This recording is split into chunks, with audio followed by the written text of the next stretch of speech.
Bonjour à toutes et à tous, ici Steven et aujourd'hui je vous présente une magnifique application Cydia qui s'appelle Multitunes et qui va vous permettre de synchroniser plusieurs librairies iTunes. Donc ici vous avez une icône Multitunes, vous l'ouvrez. Vous voyez qu'on a bibliothèque par défaut qui est cochée, donc ça c'est votre bibliothèque principale iTunes. Si je me rends dans la musique, vous pouvez voir que j'ai deux albums actuellement, donc c'est toute ma bibliothèque iTunes, deux albums.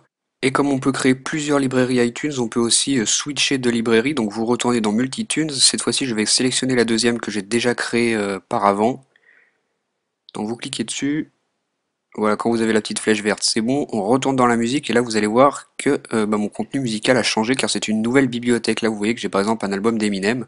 Donc ce n'est plus du tout la même chose que j'avais tout à l'heure, hein. Vous avez comme ça la possibilité de créer plusieurs bibliothèques iTunes. Donc une fois que vous en avez sélectionné une dans Multitunes, vous synchronisez votre appareil avec iTunes, vous mettez les musiques que vous avez envie et vous aurez deux bibliothèques iTunes distinctes. Vous pouvez même en créer plusieurs, hein. Moi pendant l'exemple j'en ai créé deux pour l'instant, mais je vais vous montrer ensuite comment créer une. On va retourner dans l'application Multitunes et ici en haut à droite on va appuyer sur le petit plus. Ensuite vous rentrez le nom de la librairie que vous voulez créer, donc on va marquer par exemple test. Ensuite vous faites down pour la créer, vous voyez qu'elle s'ajoute ici. Et vous pouvez la sélectionner. Donc là, normalement, vu que je viens de la créer, elle sera vide. On va aller vérifier tout ça en se rendant dans l'application musique.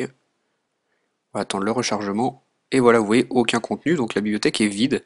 Si vous voulez ajouter du contenu, vous sélectionnez cette nouvelle bibliothèque et vous faites une synchronisation iTunes.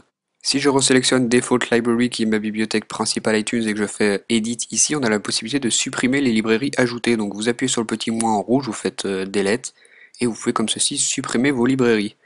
Donc là, vu que j'ai sélectionné ma librairie principale, on va retourner dans la musique et vous pouvez voir que j'ai à nouveau mes deux albums de tout à l'heure. Donc on a comme ceci des librairies différentes que vous pouvez créer comme vous voulez. Il n'y a pas de limite de création, hein, vous pouvez en faire autant que vous voulez du moment qu'il vous reste de la place sur votre appareil pour ajouter de la musique. Donc vous en créez une, vous la synchronisez avec iTunes, vous ajoutez la musique que vous voulez, vous créez ainsi des librairies séparées. Ça peut être vraiment utile pour organiser sa musique.